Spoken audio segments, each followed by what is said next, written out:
Hello and welcome to the Smart Women in Business vlog and podcast. I'm your host, Jay Mackay from Jay Mackay Communications, marketing consultant and coach who works with people across the world to build the business of their dreams. Today, it is my absolute pleasure to be talking to a woman I'm lucky enough to call a friend, Kerryn Vaughan. Kerryn is an international speaker, author, facilitator, and podcast host. Kerryn's award-winning book, Magnificent Kids, was the catalyst to her founding the global organisation One Planet Classrooms, which facilitates projects such as clean water solutions and student sponsorship programs to schools and communities in Africa. In 2018, Kerryn launched Girls with Hammers, which hosts conferences and workshops aimed at empowering and connecting women. And in 2019, Kerryn released her second book, Get Off the Bench, to help people bring their ideas to life. The Get Off the Bench podcast came to life in 2020 after a number of false starts and a stint of despair, which I can't even imagine. Kerryn talks about courage, stepping up, embracing failure, creating a better world, and standing in your truth. Her work with clients is designed to help people kickstart their idea and to consider what lies on the other side of possibility. Kerryn delivers in a brutally honest, kick-ass way that only Kerryn can. So strap yourselves in for a fast-paced adventure, because when Kerryn and I get together, it's never quiet. How are you, Jane? I'm good, thanks, Kerryn. How are you? Fantastic.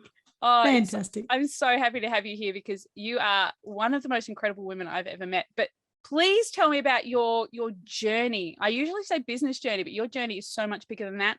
I love it how you'll be having a conversation with Kerryn. I'll just preface this where you'll be having a conversation with Kerryn and she'll just drop things like, I was on a Zoom with the Dalai Lama the other day. And you go, what? You're so humble. So please tell me about your evolution, Kerryn. Yeah, I think it's funny, isn't it, that we take things for granted, and it's I do often think I've got a boring life, and then I sit back and I think, actually maybe I haven't. Maybe there's some great stuff. But basically, it started out, I won't give you the whole boring life story, but basically I was a normal kid and I just wanted to play guitar. I just wanted to be a rock star, and because my neighbour Edna yodeled, and I had this dream of being a yodeler. You don't want to hear me yodel. It's not pretty. I think I've heard you yodel. So I ended up playing guitar at 7, and I was going to be a rock star, and that was all there was to it.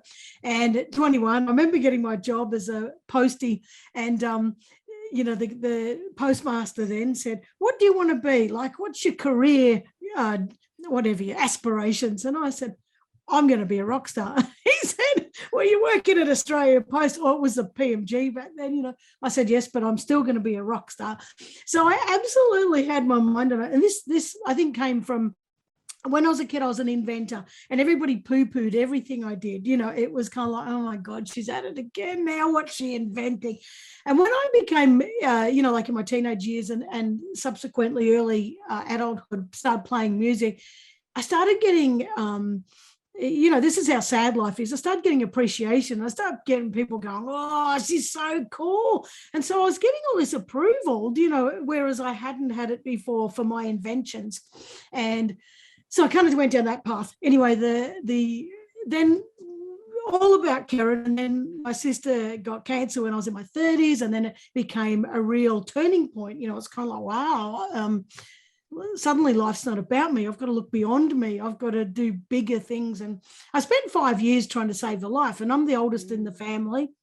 It was my job, that's how we sort of look at things. And anyway, I saw it that I failed. She died, and I saw, well, I didn't do what I was supposed to do and protect her. So sort of sent me on a whole journey of, I don't know, self-discovery, or just what's the meaning of life? What do I do with this? And the local people in the town, said, "Why don't you come and join Relay for Life," which was a cancer council thing. And I thought, well, that's good. I can leave a legacy. And so I overachieved, and took on too many roles, as I do. But what I really learned from that was, wow, rather than being a rock star and being, everyone thinks I'm bloody awesome, which we do. Thanks very much. I was getting a different type of approval, and it was a very altruistic, and I wasn't doing it for approval. I noticed that people were saying, you've done a great job. And I'm like, yeah, well, that's just what you do, and it was a very different feeling. And so I think for the next 11 years, I was like, well, I don't know what I'm going to do with this, but I just got to do good. I have to do good. And I've always been a good person, but, I just wanted to do that more. I ended up working in a nursery because I thought, well, I can grieve behind the plants. What a stupid thing. No one will notice me. Cry into the leaves. Yeah, behind the palm tree, and nobody will see me. And I did that. The boss was an absolute horror, just screaming at everybody. And one day I bloody thought, I've had enough of you. And I locked her in the shed. And somebody let her out. I saw her in Coles a few days later. But, I just sort of had a few jobs like that. And eventually when I was younger, I went to Luna Park. Dad was in the Lions Club and he took some people with disabilities to Luna Park on the bus. And I was playing footy. This is when I was about 10 with a kid with Down syndrome. And I thought, I love this kid. I just love these people. Like, what is it about them that's so cool? And I left it alone. But at this time in my life later, I decided, you know what? I'm going to quit everything. I'm going to go and learn about disability, and I'm going to work in the disability field. Anyway, long story short, I became a teacher in disability. So I taught people to work in the field, teaching Cert 4 and diploma in disability. And I ended up becoming a behaviour and autism specialist, talking in schools, training. People were saying, fix these kids. And I'm like, nothing wrong with the kids. Nothing to fix, mate. The system's completely screwed. Yeah. Anyway, so it ends up being that I wrote my first book, Magnificent Kids, and it's not about autism or behaviour. It's just about kids doing fantastic things, because I started to realise that if we don't focus on kids, adults, it's too late. I don't want to say that categorically, but we got to start working on kids and that sort of stuff. Now, do you want me to take a breath so you can ask a question there? No. It's just about because your business, you obviously started as postie, and now your business is workshops and facilitation. So how did you decide to do that on a bigger scale? Yeah. So when I was teaching disability, I always thought I was going to be a teacher. And so when I left high school, I was going to be a teacher, but I got a job in Safeway or Woolies back then, for $75 a week.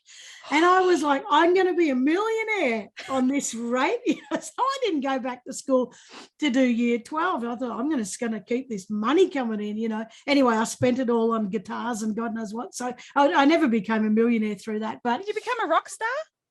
Yeah, well, I don't know. Yeah, rockstar. Yeah. Actually, it's.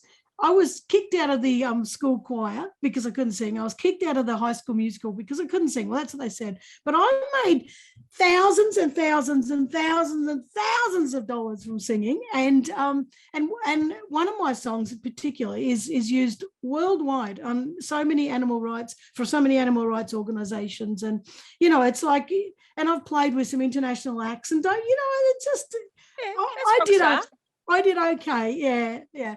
But I think, and then with the disability teaching, I started to realize how much influence I can have, and positive influence, not just, hey, look at me, I can tell you what to do and you'll do it. It was like I was noticing that people were changing their lives because I was investing this genuine passion into what I was doing, and realized how easy it was. Teaching was really easy for me. It was a natural knack. So anyway, so then there's the book, and then Magnificent Kids, and that led to, long story, I'm not going to tell it, but anyway, it ended up with a guy in Africa, and I started One Planet Classrooms as a Skype project. I thought, how fantastic, the kids in Africa can Skype with the kids in Australia. And what a disaster. It was an absolute failure. And I love this story because people think that, I've got to get it right. I've got to be perfect. I've got to get all my ducks in a row. And, if I fail, I'm terrible, but how it turned out is that, oh my God, trying to get laptops into Africa was an absolute nightmare. But the kids in Africa were in school when the kids in Australia were asleep, so it was never going to work. But I sent laptops to a country where 95% of them didn't even have power. So that's one of my problems is I jump in without thinking, strap yourself in, because if you're coming with me, you just got to jump. But what I realized is that all these girls were, kids were dying from drinking dirty water, and girls were being sexually assaulted fetching water. So I thought I had a choice. I either say I failed, or I started putting in water tanks and connecting clean water, and putting in water wells so that the girls didn't have to. So I'm still doing that, and there's a sponsorship program as well. Plus, there's a lot of women's empowerment projects and that type of thing. So it's great. And then in 2018, I started Girls with Hammers, and that was just everything's been by default. Everything's just been by me jumping and saying something stupid, but it's turned out fantastic. I was at an International Women's Day event, and the cards on the table, and it was I will stand up for women, I will speak out. And I just thought, they're a bit wincy, because I was thinking, who doesn't do that? That's just, we should be doing that. Then I found one card, and it said, I will launch a purposeful female-focused initiative. I thought, wow, there's a challenge. So I got up on stage in front of 300 women, waving the banner, and they're all cheering. And I thought, oh, hell, I've got to do it. I'm going in. So anyway, I started Girls with Hammers with my partner, and it's just conferences for women, to empower them, to connect them, and we do them each year in Gippsland, but that will expand globally. And anyway, so all of that sort of got me talking around the world, to conferences and all sorts of stuff, and showing people, what you could do, and particularly what you can do with no money. And so Kerryn's specialty. No, that's true. Like I don't have degrees in any of this, like any community, like the community stuff I do in Africa. I don't have a degree in that. I don't have any of that, and I'm not bloody rich. So it's. But you got bucket loads of energy. Yeah, thank God. That's what Kerryn's got. If you've ever been in a room with Kerryn, it's like it vibrates. Thank God. But it's anyway, a guy says to me, can you do a workshop on how to start up a project? So I said, oh well, I suppose I can do that. And as I was doing the workshop, it occurred to me that there were so many things I couldn't fit in 2 hours, or in an hour actually it was. And by the way, I'm an over deliverer. I got to give everything, I want everything. And so I said, give me your email and I'll send you a PDF of a whole lot of other stuff. As I started writing all this other stuff, I thought, oh, gee, they need to know about that. Oh, they need to know about that. Oh, what about that? That would be helpful. Before I knew it, in 4 weeks, I had a book. And, I look back at it now and I think, oh, God, there's a few things I probably would have written different. But if we sit and procrastinate and try to be perfect, we'll never get the damn thing done. So the gist of it is perfect. So I did that, and then I started doing workshops. But I was doing tons. I've been doing tons of team building and all that stuff for years, But so my get off the bench workshops are helping people kickstart projects, and I do that all around the world. And a couple of my favourite ones I work with the university in Florida, and that's with people with autism. Helping them get businesses off the ground. And I also work in 92 countries around the world. I'm helping kickstart climate change projects, and I know nothing about climate change other than it's a real issue, and I'm passionate about it. And so I help them to get my specialty is helping them to get it kickstarted. So I think that answers your question. There's always too much information. It's always, but it just shows that it's that whole thing of one person with a vision. Yeah.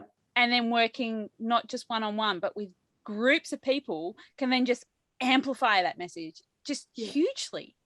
But you've got to go out and do it. Yep. And that's get off the bench. Yep.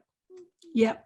And I think, for my talking about me getting off the bench, it's takes courageous action. You can have an idea, but if you want it to be global and you want it to impact a lot of people, you've got to have that courage to reach out to someone and say, hey, listen, I do this. Is this something you'd like to do? And, tell people what you do. And I've been incredibly guilty at not doing that, because of I am pretty humble, and it doesn't sound like it when I'm, telling all about my life, but I don't really, I don't try and sell myself. Do you know, and it's Yeah, I know you are incredibly humble. It's like oh yeah, I do it in 92 countries. I'm like, oh yeah, low key, Kiss.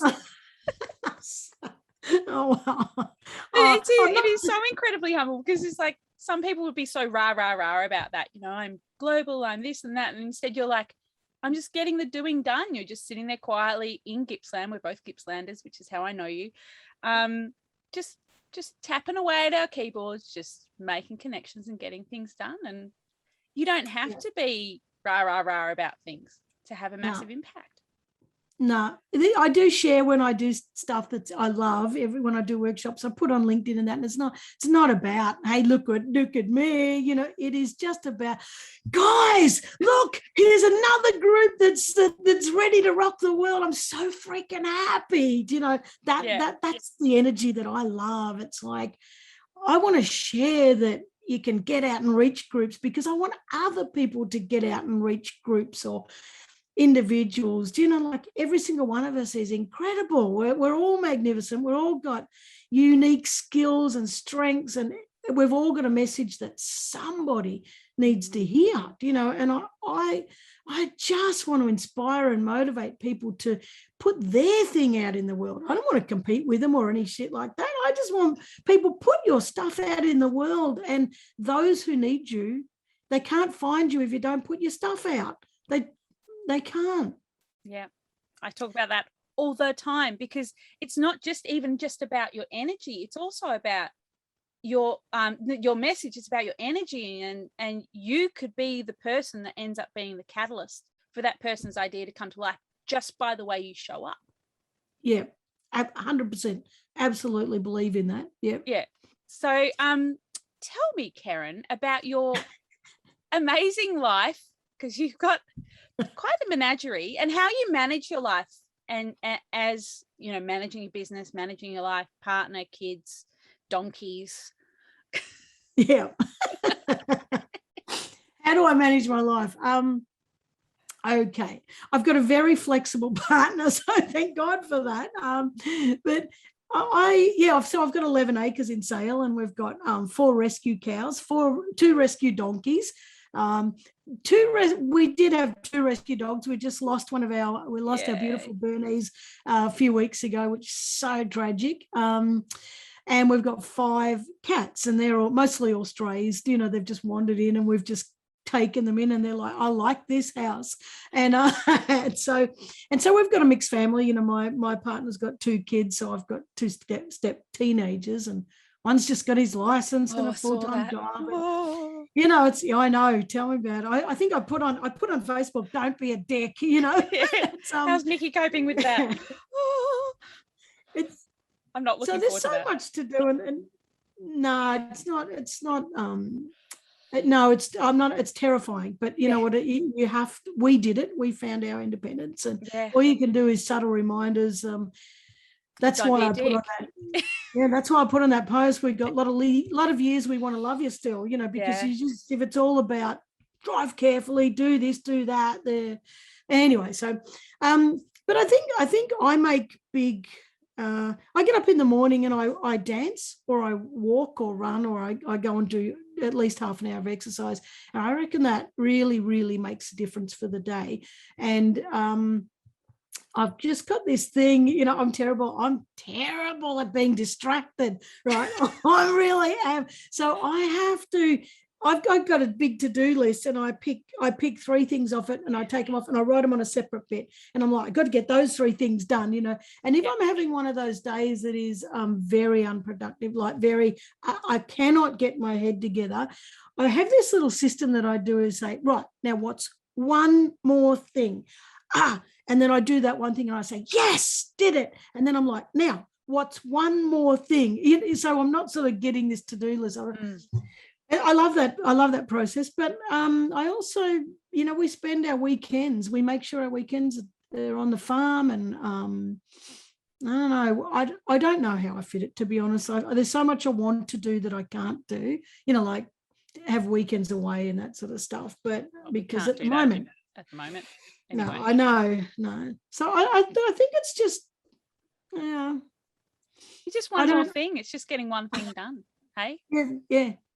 I think that's the key. And that's something I teach in my workshops is just take one step at a time. Just do that one thing, whatever it is. Every one thing we do is just a bit closer to The end. well, you do one thing and 5 more get added to your list. Yeah, I've got a list. My list is I'm like, I have to get like, because it's so easy to slip into that overwhelm. Like I want to do all these things, but it's that thing of we overestimate what we can do in a year and in a week, or underestimate what we can do in a year sort of thing. And one more thing, just one step at a time. Yeah. And I get easily distracted and overwhelmed. And so how then, like, what's a great day? What do you do like every day, like in business? That's fun. Like, what's a great day in the office for you? Oh, a great day for me is not in the office. A great day for me is out, facilitating a group. Yeah, I love it. And I guess I think the other thing too, and I'm so lucky, is I spent all those years on stage. I've had 43 years on stage. And I don't sing anymore, by the way. I had my thyroid out. I can't sing anymore. It just doesn't bloody work. But which is disappointing, and I've just started getting back into music again because I noticed that was something that actually making me feel quite down, and I couldn't work out what it was, but it's the lack of music. But I think being on stage, being up front, is it's my sandpit. I love it. People say to me, "You're such an extrovert," and I'm actually not. I'm an you ambivert. And I are similar like that. Yeah, and it's they say like an extrovert, you're supercharged by people. No, I'm not. I'm supercharged if I'm on stage. But if I'm in a group, oh my God, please get me home so I can get to sleep. It's if I'm in the middle of a group. So yes, that's my perfect day, is on stage anywhere. I don't care what's not. Yes. Anywhere. But it's funny because you and I, like, we met through the Startup Gippsland mentoring group. Yeah. And you and I, there'd be a bunch of us, we're the mentors, sitting up the back, coming up with ideas. Like, and it's that when you're in that very focused sort of environment of where we spent the weekends like nutting out other people's businesses, it's like, that's totally my happy place. But then once I go home after a weekend, Monday and Tuesday, don't talk to me. Like, don't come near me. I don't want to know.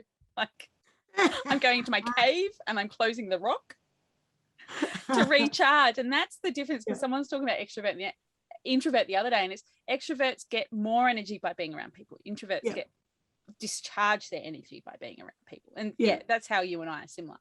And but I think when you got the stage, you've got a little bit of a barrier, a little bit of a buffer. You control the energy.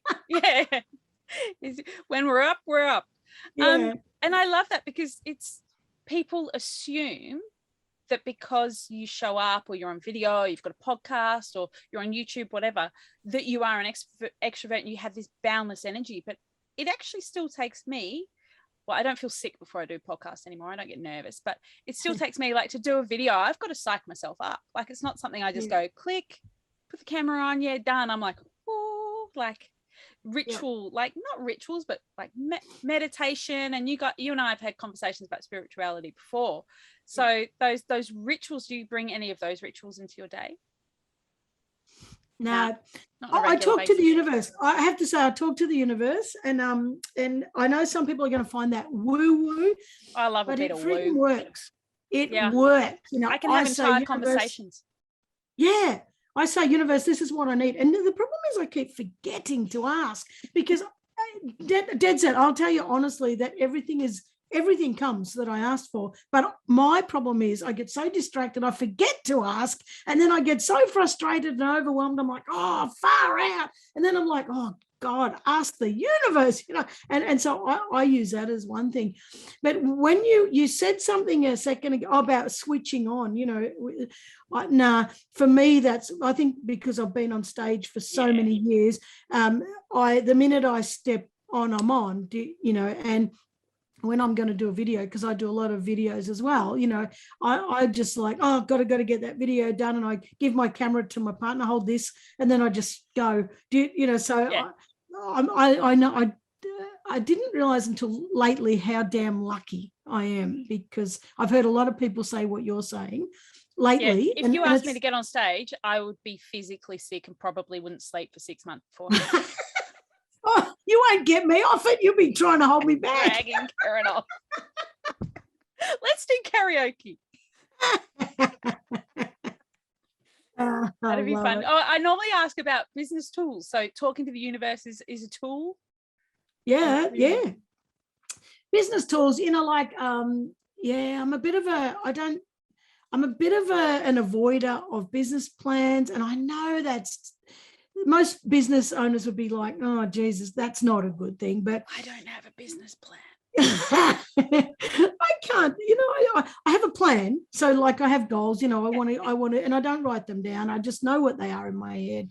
I want to get this done. I want to get that done. So for example, I'm writing another book, and, I'll spend like, maybe just 20 minutes every morning. That's it, and I just type a little bit more and a little bit more and a little bit more.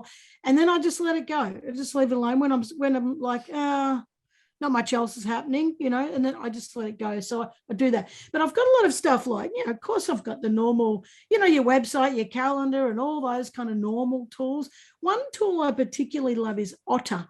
And so do I. Oh my God. It's an app on your phone or I've actually up to the paid one now, because I'm on paid. I have it on my Zoom.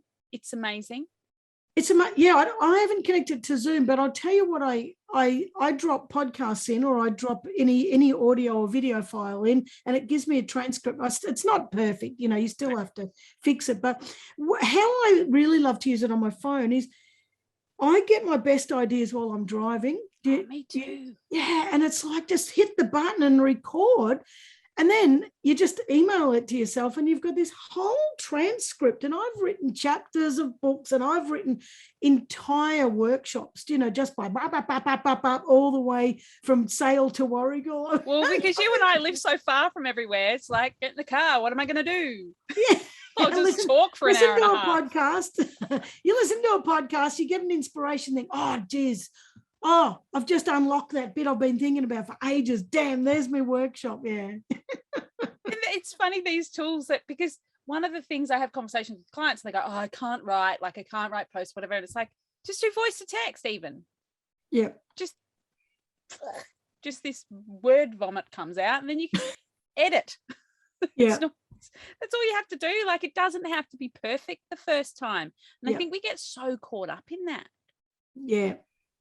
And yes, so do I. Yeah. And I said to someone the other day, you want to see imperfection? Go and look at my first YouTube videos in 2018. So one of the things I always ask about is imposter syndrome. So how do you deal with the bad days in business, in life, when you're feeling Yeah. I talk to my partner, that's one thing, and I say, this is how I'm feeling. And I don't do it in a defensive, victim-y way. It's kind of like, I'm feeling like this. Why would I be feeling like this? And then we have a bit of conversation about it, and that's, it's usually over and done with.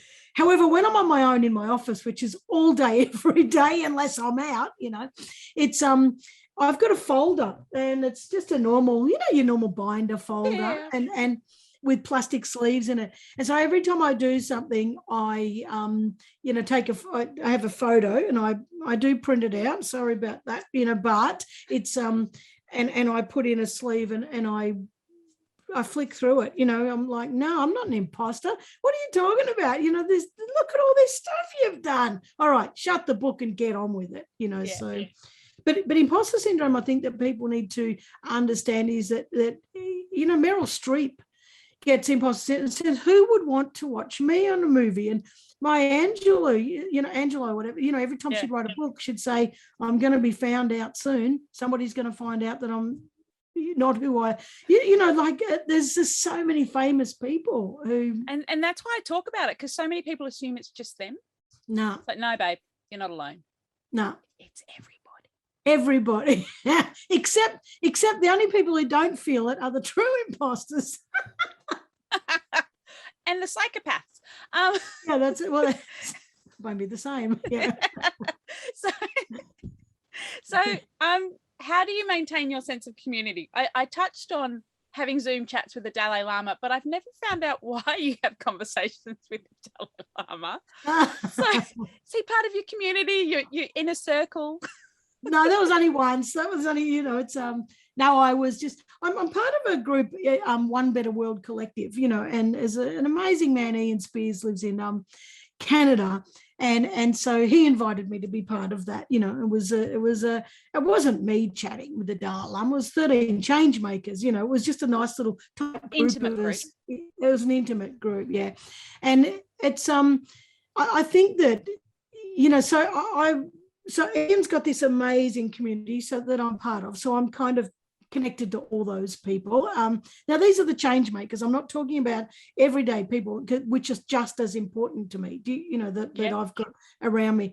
And, I like with the climate change, I'm great mates with Ash Pachuri, and he runs the Protect Our Planet movement. So he runs all those 92 countries. So because we're friends, where he says, oh, can you do my group in so-and-so, let's do England, let's do rah. And so I think it's about, really, really maintaining friendships with key people. Now, when I'm going to just come back and say something on that. It's not about finding key people, sucking up to them, and then what can you do for me? Do you know, it's I can't imagine you sucking up to anybody. No, I don't suck up to people. It's so not your style. Because if you're not up, if you're fake and you're not up my alley, forget it. We're not going to be friends. No, but it's kind of like it's the fact that you just love what they're doing and you just want to give, you just want to support it, you just want to put your energy into that, because you know that by stepping into that kind of group of people, you're going to amplify your message, you're going to help amplify their message, and it's just shortcuts, connecting to more people and making bigger change. And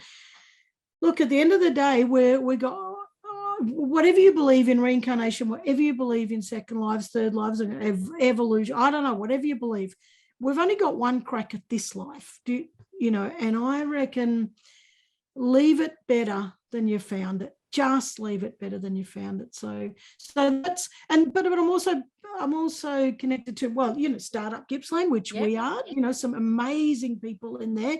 And, they're not Dalai Lama and God knows what, but they're amazing people with the right energy, with the passion to make a difference. And, that's so important. And we've got so many women, great women in Gippsland, that we're all connected to each other. And if not firsthand, it's, that 1 degree of separation.